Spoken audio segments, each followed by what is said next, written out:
ಸಮಾರಂಭದಲ್ಲಿ ಮುಖ್ಯ ಅತಿಥಿಗಳಾಗಿ ಭಾಗವಹಿಸಿರ್ತಕ್ಕಂಥ ಕಂದಾಯ ಇಲಾಖೆಯ ಸಚಿವರು ಆದಂಥ ಶ್ರೀ ಕೃಷ್ಣ ಬೈರೇಗೌಡ ಅವರ, ತರೀಕೆರೆ ಶಾಸಕರಾದಂಥ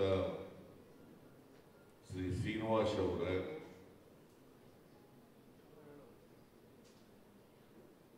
ಹಿರಿಯ ಅಧಿಕಾರಿಗಳಾದಂಥ ಅತೀಕ್ ಅವರೇ, ಕಟಾರಿಯ ಅವರೇ, ಇತರ ಎಲ್ಲ ಅಧಿಕಾರಿ ಸ್ನೇಹಿತರೆ, ಹೊಸದಾಗಿ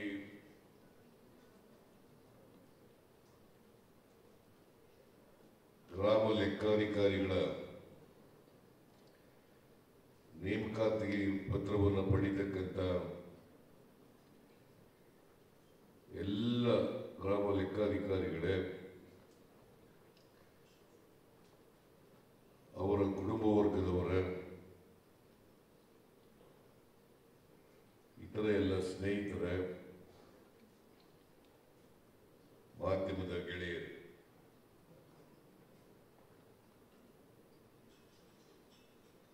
ಈಗಾಗಲೇ ಕೃಷ್ಣ ಬೈರೇಗೌಡರು ಬಹಳ ಸುದೀರ್ಘವಾಗಿ ಮಾತನಾಡಿ ನಿಮ್ಮ ಕರ್ತವ್ಯ ಮತ್ತು ಜವಾಬ್ದಾರಿಗಳನ್ನು ನಿಮಗೆ ತಿಳಿಸಿಕೊಟ್ಟು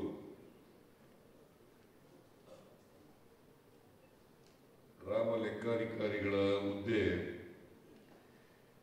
ಎಷ್ಟು ಮಹತ್ವದ ಹುದ್ದೆ, ಅದು ಅದರ ಜವಾಬ್ದಾರಿ ಎಷ್ಟಿದೆ ಅಂತಕ್ಕಂಥ ವಿಚಾರಗಳನ್ನು ಪ್ರಸ್ತಾಪ ಮಾಡಿದ್ದಾರೆ. ನಾನು ಮತ್ತೊಮ್ಮೆ ಪ್ರಸ್ತಾಪ ಮಾಡಲಿಕ್ಕೆ ಹೋಗಲ್ಲ.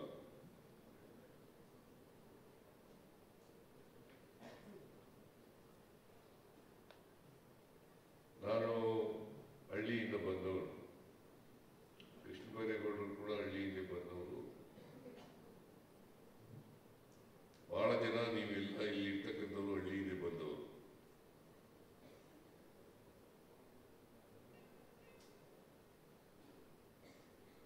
ನಮ್ಮ ದೇಶ ಹಳ್ಳಿಗಳ ದೇಶ. ಕೃಷಿ ಬಹಳ ಪ್ರಮುಖವಾದಂಥ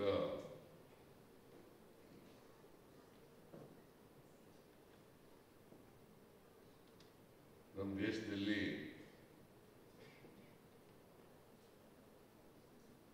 ಕೃಷಿ ಮೇಲೆ ಅವಲಂಬಿತ ಆಗಿರ್ತಕ್ಕಂಥ ಜನರೇ ಜಾಸ್ತಿ ಇರುತ್ತೆ. ಸುಮಾರು 60ಕ್ಕೂ ಹೆಚ್ಚು ಜನ ಕೃಷಿ ಮೇಲೆ ಅವಲಂಬಿತರಾಗಿದ್ದಾರೆ. ಮತ್ತೆ ಕೃಷಿಯನ್ನು ಕೂಡ ಮಾಡ್ತಾ ಇದ್ದಾರೆ.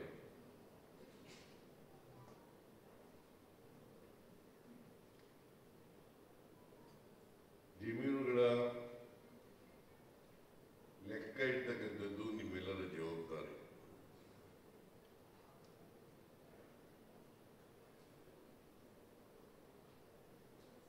ಹಳ್ಳಿಗಾಡಿನಲ್ಲಿ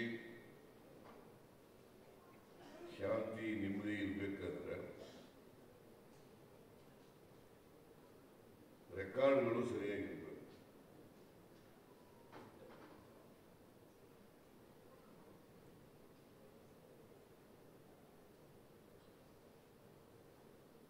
ರೆಕಾರ್ಡ್ಗಳನ್ನ ಬಹಳ ಕರಾರುವಾಕ್ಕಾಗಿ ಇರ್ತಕ್ಕಂಥದ್ದು ಅತ್ಯಂತ ಅವಶ್ಯ.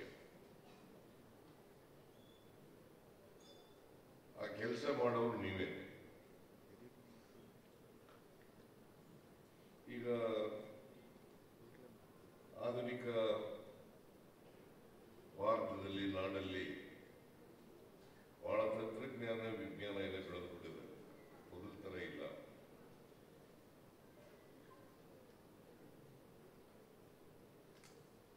ಈಗ ಮ್ಯಾನ್ಯುಯಲ್ ಆಗಿ ಇರೋದಿಲ್ಲ.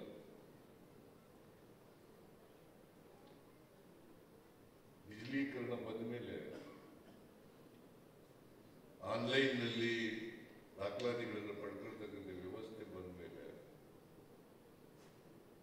ನಾವು ಯಾವ ಕಾರಣಕ್ಕೂ ಕೂಡ ತಪ್ಪುಗಳನ್ನು ಮಾಡಬಾರ್ದು ಅಲ್ವಾ?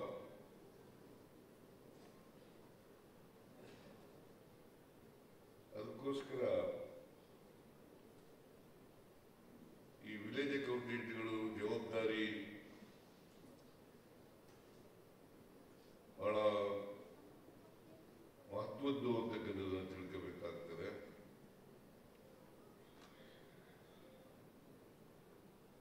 ನಿಮಗೂ ರೈತರಿಗೆ ಸಂಬಂಧ ಜಾಸ್ತಿ. ಒಂದು, ಪ್ರತಿಯೊಬ್ಬ ರೈತರ ಪರಿಚಯ ಇರೋದು ನಿಮ್ಗೇನೆ, ಅವ್ರ ಭೂಮಿ ಗೊತ್ತಿರೋದು ನಿಮ್ಗೇನೆ. ಒಂದು ಪರಿಚಯ ಇಟ್ಕೋಬೇಕು, ಜೊತೆಗೆ ಅವ್ರಿಗೆ ಬೇಕಾದಂತ ದಾಖಲಾತಿಗಳನ್ನು ಒದಗಿಸ್ಕೊಡ್ತಕ್ಕಂಥದ್ದು ನಿಮ್ಮ ಕೆಲಸ. ಹಿಂದೆ ಒಂದು ಕಾಲ ಇತ್ತು, ಶಾರ್ಬೋಗರ್ಗಳಿರ್ತಿದ್ರು, ಟೇಲರ್ಗಳಿರ್ತಿದ್ರು. ನಾನು ಸಣ್ಣ ಹುಡುಗ ಆಗಿದ್ದಾಗ ನಮ್ಮೂರಿನಲ್ಲಿ ಶಾರ್ಬೋಗ್ ಇದ್ರು, ಅವರೇ ವಿಲೇಜ್ ಅಕೌಂಟೆಂಟ್.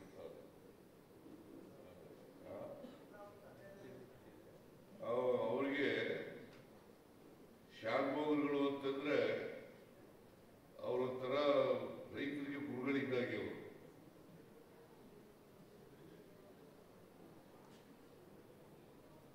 ಶಾರ್ಬೋಗರ್ಗಳು ಏನ್ ಹೇಳ್ತಾರೆ ಅದೇ ಅಂತಿಮ. ಒಳ್ಳೆ ಶಾರ್ಬೋಗರ್ಗಳು ಕೂಡ ಇದ್ರು ಆಗ. ಕೆಲವು ಶಾರ್ಬೋಗರ್ಗಳು ಕಿತಾಪತಿ ಮಾಡ್ತಕ್ಕಂಥ ಶಾರ್ಬೋಗರ್ಗಳು ಇದ್ರು. ನಾನು ಕಂದಾಯ ವಸೂಲು ಮಾಡಕ್ ಬರೋರು. ಆಗ ಸಾಮಾನ್ಯವಾಗಿ ನಮ್ಮ ಮನೆ ಹತ್ರ, ನಮ್ಮ ಮನೆ ಊರಿನ ಮಧ್ಯಭಾಗದಲ್ಲಿ ಇತ್ತು. ಸೊ ನಮ್ಮ ಜಗಲಿ ಮೇಲೆ ಕೂತ್ಕೊಳ್ಳೋದು. ಆಗ ನಾನು ಸಣ್ಣ ಹುಡುಗ ಆಗಿದ್ದಾಗ ನೋಡ್ತಾ ಇದ್ದೆ, ನಮ್ಮೂರಿನಲ್ಲಿ ಶಾರ್ಬೋಗರು ಚೆನ್ನಪ್ಪಯ್ಯ ಅಂತ ಇದ್ರು.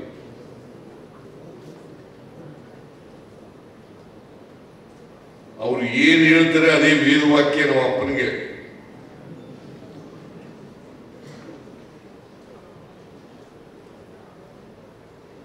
ಮತ್ತೆ ಅವರು ಡಾಕ್ಯುಮೆಂಟ್ ರೈಟರ್ ಕೂಡ ಶಾನ್ಭೋಗರು. ನಮ್ಮೂರಲ್ಲಿ ಎಲ್ಲ ರೇರ್ಪೋರ್ಟ್ ಮಾಡ್ಕೊಳ್ತಕ್ಕಂಥದ್ದು, ಬೋಗ್ಗೆ ಮಾಡ್ತಕ್ಕಂಥದ್ದು, ಆರ್ಟಿಮೇಟ್ ಮಾಡ್ತಕ್ಕಂಥದ್ದು, ಇವೆಲ್ಲವೂ ಕೂಡ ಆ ಶಾನ್ಭೋಗ್ರೆ ಮಾಡೋರು. ಆಮೇಲೆ ಏನ್ ಬರ್ದಿದ್ದೀನಿ ಅಂತ ಓದಿ ಹೇಳ್ತಿರ್ಲಿಲ್ಲ ಯಾರಿಗೂ.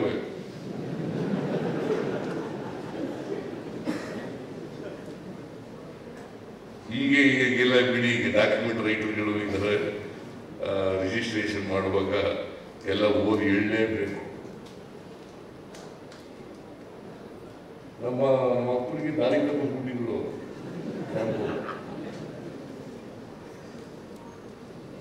ನನಗೆ ತಾಲೂಕು ಬೋರ್ಡ್ಗೆ ನಿಂತಿರೋ ಎಲೆಕ್ಷನ್ ನಿಂತಿರಬೇಕಾದ್ರೆ 1978ನಲ್ಲಿ ನಮ್ಮಪ್ಪ ನಮ್ಮೂರು ಶಾನ್ಭೋಗರ್ ಕೇಳ್ಕೊಂಡು ಬಂದಿದ್ದಾರೆ. ನಮ್ಮ ಮಗನ ತಾಲೂಕು ಬೋರ್ಡ್ ನಿಂತಿರಬೇಕು ಅಂತ ಇದ್ದಾನೆ, ನಿಲ್ಸೋ ಬೇಡೋ ಅಂತ ಕೇಳಿದ್ದಾನೆ.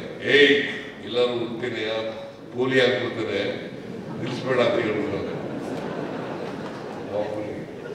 ನಮ್ಮ ಅಪ್ಪ ಅತ್ತೆ ಹಿಡ್ಕೊಂಡು ಕೂತ್ಬಿಟ್ಟಿದ್ದಾರೆ. ತಾಲೂಕು ಬೋರ್ಡ್ಗೆ ಎಲೆಕ್ಷನ್ ನಿಂತ್ಕೊಳ್ಳಕ್ ಕೂಡುದು ನೀನು, ಏನು ವಾಕ್ಯ. ಈಗಲೂ ಈ ನಿಮ್ಮ ವಿಲೇಜ್ ಅಕೌಂಟೆಂಟ್ಗಳು ಮಾತು ಕೇಳ್ತಾರೆ ರೈತರು. ನೀವು ಒಳ್ಳೆ ಸಂಪರ್ಕ ಇಟ್ಕೊಂಡಿದ್ರೆ, ನಿಮ್ಮ ಒಳ್ಳೆ ನಡವಳಿಕೆ ಇದ್ರೆ, ಅವ್ರಿಗೆ ಒಳ್ಳೆ ರೀತಿಯಲ್ಲಿ ಕೆಲಸ ಮಾಡಿಕೊಡ್ತಾ ಇದ್ರೆ ನಿಮ್ಮ ಮಾತು ಕೇಳೇ ಕೇಳ್ತಾರೆ. ವಿಲೇಜ್ ಅಕೌಂಟೆಂಟ್ಗಳು ಮಾತು ಕೇಳ್ತಾರೆ. ಅದು ಶಾನ್ಭೋಗ ಏನು ಹೇಳು, ನಾವು ಅಪ್ಪನ ಮಗ ಶಾನ್ಭೋಗನ ಮಾತು ಕೇಳ್ತಾರೆ. ನಾವು ಊರ್ನೆಲ್ಲ ಪಂಚಾಯತಿ ಸೇರಿಸ್ಬೇಕ ಬಂತು. ನಾನು ಲೈವ್ ಆಗಿದ್ದೆ ಆಗ 1978ನಲ್ಲಿ. ನಮ್ಮ ಅಪ್ಪನ ಒಪ್ಸಕ್ಕೆ ಭಾರಿ ಕಷ್ಟಪಡ್ಬೇಕಾಯ್ತು ನಾನು ತಾಲೂಕು ಬೋರ್ಡ್ ಎಲೆಕ್ಷನ್ ನಿಂತ್ಕೊಳ್ಳಕ್ಕೆ. ಆಮೇಲೆ ದುಡ್ಡು ಒಂದು ಪೈಸೆ ಕೊಡೋಂಗಿಲ್ಲ, ನಿಂತ್ಕೋ ಅಂತ ಹೇಳಿ ಕೊನೆಗೆ ಒಪ್ಕೊಂಡು ನಿಂತ್ಕೊಂಡು ಗೆದ್ದಾಯಿತು. 3,500 ರೂಪಾಯಿ ಆಗ ಗ್ರಾಮ ಪಂಚಾಯತ್ ತಾಲೂಕು ಬೋರ್ಡ್ ಎಲೆಕ್ಷನ್ಗೆ ಖರ್ಚಾಗಿ 3,500. ಅದು ಲೈವ್ ಕೆಲಸದಲ್ಲಿ ಸಂಪಾದನೆ ಮಾಡಿದ್ದು.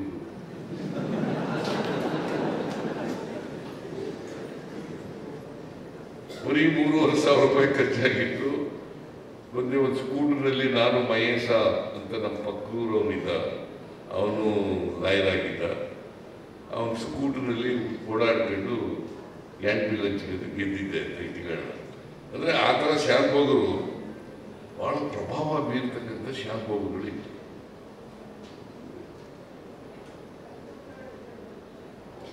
ನಿಮ್ಮ ವಿಲೇಜ್ ಅಕೌಂಟೆಂಟ್ಗಳು ಕೂಡ ನೀವು ಒಳ್ಳೆ ರೀತಿ ಸಂಬಂಧ ಇಟ್ಕೊಂಡಿದ್ರೆ, ಅವ್ರು ಒಳ್ಳೆ ರೀತಿಯಲ್ಲಿ ಕೆಲಸ ಮಾಡಿಬಿಟ್ರೆ, ನೀವು ಅವರಿಗೆ ಪುಕ್ಕಟ್ಟಿಯಾಗಿ ಎಲ್ಲ ದಾಖಲಾತಿಗಳನ್ನು ಒದಗಿಸ್ಕೊಟ್ರೆ ನಿಮ್ಮ ಮೇಲೂ ಕೂಡ ಗೌರವ ಇರುತ್ತೆ ಅಲ್ವಾ?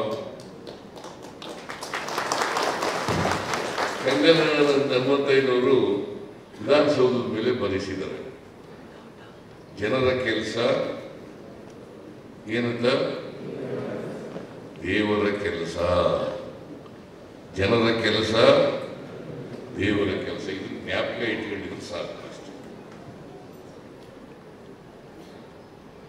ಒಳ್ಳೆಯವರು ಇದ್ದಾರೆ, ಕೆಟ್ಟವರು ಇದ್ದಾರೆ, ರಾಜಕೀಯ ಕ್ಷೇತ್ರದಲ್ಲೂ ಇದ್ದಾರೆ, ಅಧಿಕಾರಿಗಳು ಕೂಡ ಇದ್ದಾರೆ. ನಾವೆಲ್ಲರೂ ಕೂಡ ಮಾಡಬೇಕಾಗಿರ್ತಕ್ಕಂಥದ್ದು ಜನರ ಕೆಲಸವನ್ನ ದೇವ್ರ ಕೆಲಸ ಅಂತ ತಿಳ್ಕೊಂಡು ಮಾಡ್ಕೊಡ್ಬೇಕು ಅಷ್ಟೇ. ಅವ್ರಿಗೋಸ್ಕರ ನಾವೆಲ್ಲ ಇರೋದು. ನಾವೆಲ್ಲ ಚುನಾಯಿತ ಪ್ರತಿನಿಧಿಗಳಾದ ಅವರ ಪ್ರತಿನಿಧಿಗಳಾಗಿ ಬಂದಿರತಕ್ಕಂಥದ್ದು. ನೀವೆಲ್ಲ ಆಯ್ಕೆಯಾಗಿ ನೇಮಕಾತಿಯಾಗಿ ಬಂದಿರತಕ್ಕಂಥದ್ದು. ಇವೆಲ್ಲವೂ ಕೂಡ ಎಲ್ಲ ಒಟ್ಟಿಗೆ ಸುಮಾರು 5.5-6 ಲಕ್ಷ ಜನ ಸರ್ಕಾರಿ ನೌಕರರು. ನಾವು ಅವ್ರಿಗೋಸ್ಕರನೇ ಇರ್ತಕ್ಕಂಥದ್ದು. ಇದು ಪ್ರಜಾಪ್ರಭುತ್ವ ಅಂತ ಕರಿತೀವಿ. ಜನರಿಂದ ಆಯ್ಕೆಯಾದಂಥವ್ರು ನಾವು, ಜನರಿಂದ ನೇಮಿಸಲ್ಪಟ್ಟವರು ನೀವು, ಸರ್ಕಾರ ನೇಮಿಸಲ್ಪಟ್ಟವರು ನೀವು. ನಾವಿಬ್ಬರು ಸೇರಿ ಅವ್ರ ಕೆಲಸ ಮಾಡಬೇಕು. ಅದನ್ನು ಜ್ಞಾಪಕ ಇಟ್ಕೊಂಡ್ರೆ ಸಾಕು. ಅದಕ್ಕೋಸ್ಕರನೇ ಕೃಷ್ಣ ಬೈರೇಗೌಡರು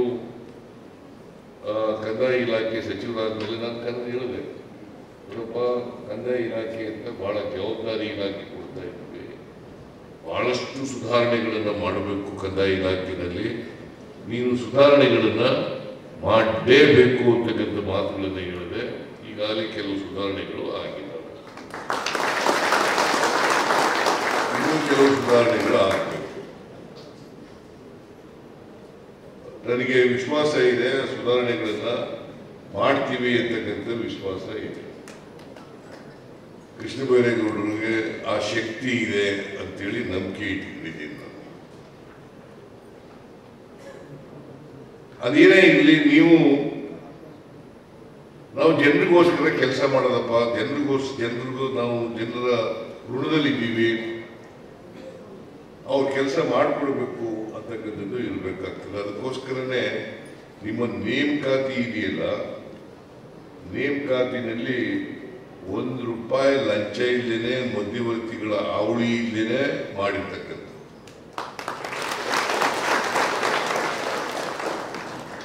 ನಾ ಹಿಂದೆ ಗೋವಿಂದೇಗೌಡರು ಇದ್ರು, ಆಗ ಸುಮಾರು 1 ಲಕ್ಷ ಉಪಾಧ್ಯಾಯರುಗಳನ್ನು ನೇಮಕ ಮಾಡಿದ್ದೆ, ಅಷ್ಟು ದುಡ್ಡು ಕೊಟ್ಟಿದ್ದೆ. ಆಗ 1 ಲಕ್ಷ ಉಪಾಧ್ಯಾಯರುಗಳು ₹1 ಲಂಚ ಇಲ್ಲದೇನೆ, ಮಧ್ಯವರ್ತಿಗಳಿಲ್ಲದೇನೆ, ಇದಿಷ್ಟು ಪ್ರಾಮಾಣಿಕವಾಗಿ ಕೆಲಸ ಮಾಡೋದ್ರಿಂದ 1 ಲಕ್ಷ ಉಪಾಧ್ಯಾಯರುಗಳನ್ನ ಮಾಡಿದ್ರು. 94ರಿಂದ 98ರವರೆಗೆ ನಾನು ಮಂತ್ರಿ ಇರುವಾಗ, ಹಣಕಾಸು ಮಂತ್ರಿ ಇರುವಾಗ ಮಾಡಿದ್ದೆ. ಸೊ ಅದನ್ನ ನೀವು ಎಲ್ಲರೂ ಕೂಡ ಪುಣ್ಯವಂತರು. ನೋಡಿ, 6 ಲಕ್ಷ ಚಿಲ್ಲರೆ